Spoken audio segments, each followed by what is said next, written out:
सभी को एक ओम। पिछले क्लास में मैंने सड़क मार्ग के बारे में बताया था। नेक्स्ट टॉपिक हमारा है रेल मार्ग। तो आइए देखते हैं रेल मार्ग। भारत में प्रथम रेल 16 अप्रैल 1853 ईस्वी को चलाया गया था। कहता है कि भारत में सबसे पहले रेल कब चलाया गया था, तो 16 अप्रैल 1853। ऑब्जेक्टिव में आपका एग्जाम में आ सकता है कि भारत में प्रथम रेल कब चलाया गया, तो आंसर होगा इसका 16 अप्रैल 1853। कहां से कहां, तो मुंबई से थाने, और जिसकी कुल दूरी थी 34 किलोमीटर।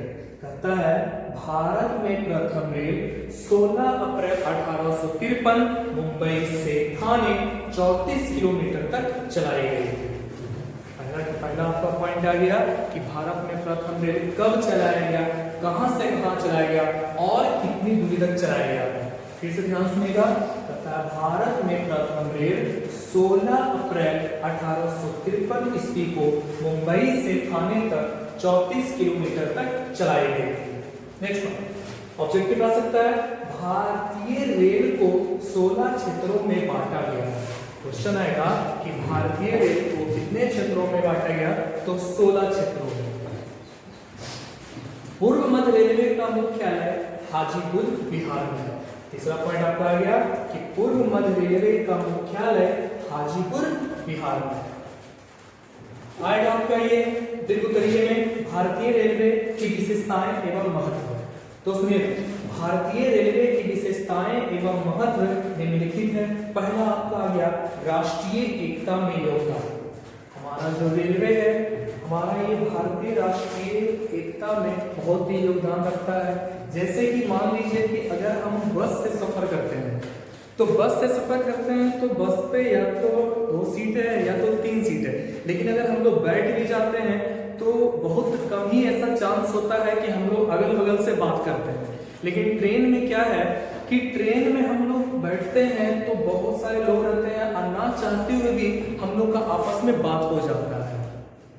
और बस पे अगर सफर कर रहे हैं तो चाहे वो लोकल बस पे अगर हम सफर कर रहे हैं तो हमारे लोकल ही लोग रहेंगे। लेकिन अगर रेल में अगर हम सफर कर रहे हैं तो बहुत सारे स्टेट के लोग रह सकते हैं। और हम लोग क्या है कि हम लोग देखते हैं कि अगर 4 सीट भी होता है तो हम लोग उस पर एडजस्ट करते हैं, 5, 6, 7, 8 तक भी एडजस्ट कर लेते हैं। लेकिन अगर बस पे अगर है, अगर हम एक सीट पे बैठे हुए जाके बोलेगा भैया हमको बैठने दो, क्या हमको बैठने देंगे उसको? बहुत कुछ लोग बैठने दे भी सकते हैं, लेकिन ज्यादातर परसेंटेज है कि नहीं ही बैठने देंगे। लेकिन अगर ट्रेन पर अगर हम बैठे हुए हैं तो ना चाहते हुए भी हम लोग उसको बैठा लेते हैं, ना चाहते हुए भी हम लोग उससे बात कर लेते हैं। तो यही था राष्ट्रीय एकता में योगदान। दूसरा है आपका सस्ता परिवहन। अगर हम बस से सफर करते हैं तो उसके लिए मतलब किराया हम लोग को ज्यादा देना पड़ता है। अगर चलिए ठीक है, अगर हम बिहार से पटना की बात करते हैं तो अगर बस से जा रहे हैं तो अप्रॉक्स 70-80 रुपीज लग सकता है। और यही अगर हम ट्रेन से अगर जाते हैं तो 15 से 20 रुपए में हमारा काम हो जाएगा। कई लोग तो फ्री में भी चल जाएंगे, ट्रेन से तो फ्री में नहीं जा रहे। तो चलिए ये हो गया सस्ता परिवहन। तीसरा सुनिएगा, बड़े शहरों में मेट्रो का परिचालन। बड़े बड़े शहर में मेट्रो ट्रेन की सुविधा है। जैसे कि 2 शहर के नाम लेते हैं, कोलकाता एवं दिल्ली। तो कहता है बड़े शहरों में मेट्रो का परिचालन। पॉइंट नंबर 4, एशिया की सबसे बड़ी है ये, और विश्व की तीसरी रेल प्रणाली है। हमारे भारतीय रेल की विशेषताएं है कि एशिया की सबसे बड़ी एवं विश्व की तीसरी रेल प्रणाली है।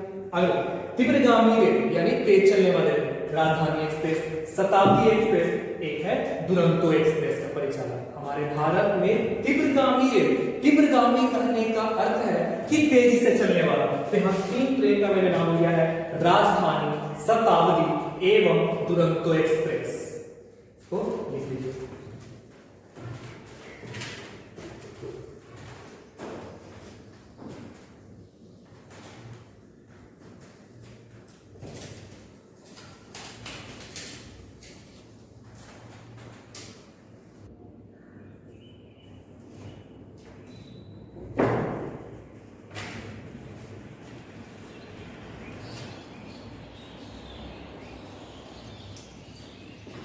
आगे बढ़ते हैं।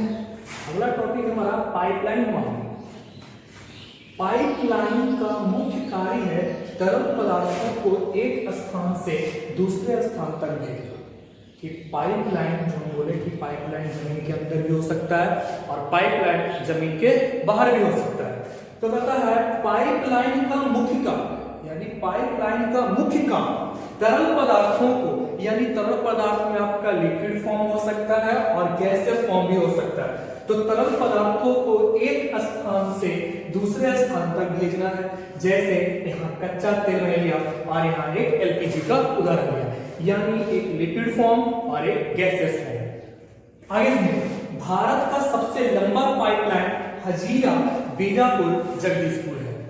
भारत का सबसे लंबा पाइपलाइन हजीरा बीजापुर जगदीशपुर है।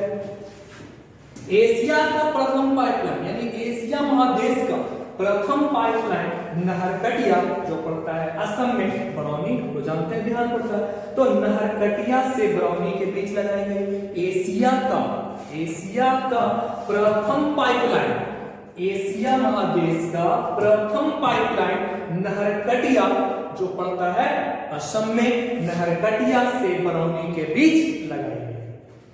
अगला पॉइंट हमारा है वायु परिवहन। भारत में प्रथम वायुयान, भारत में प्रथम वायुयान 1911 ईस्वी, इसलिए याद रखेंगे कि भारत में प्रथम वायुयान 1911 ईस्वी में इलाहाबाद से नैनी तक उड़ाया गया। भारत में प्रथम वायुयान 1911 ईस्वी में इलाहाबाद से नैनी तक उड़ाया गया। अब इसका महत्व भी सुन लें। वायु परिवहन की विशेषताएं हैं कि आखिर वायु परिवहन की क्या विशेषताएं हैं, क्या महत्व है। तो सबसे पहले दुर्गम क्षेत्रों को पार करना आसान।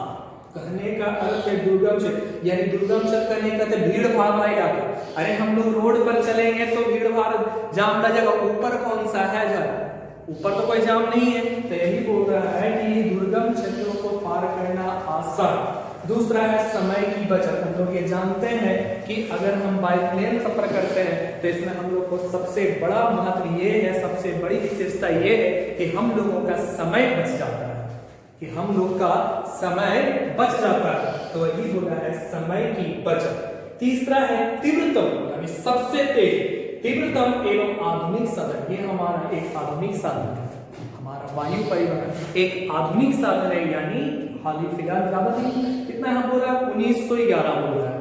चलिए आगे से, भारत में हेलीकॉप्टर सेवा, जो कंपनी हमको हेलीकॉप्टर सेवा दे रहा है, उस कंपनी का नाम है पवन हंस हेलीकॉप्टर लिमिटेड।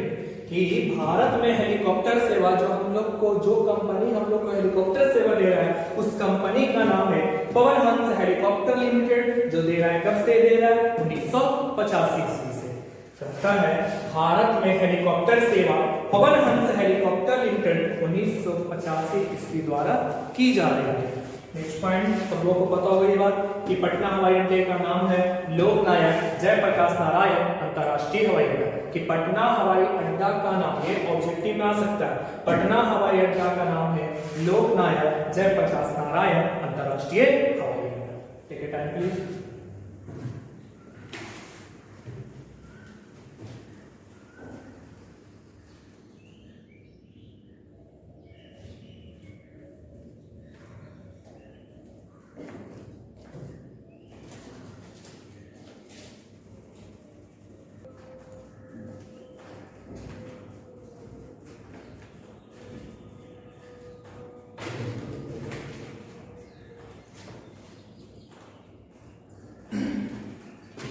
चलिए आगे बढ़ते हैं।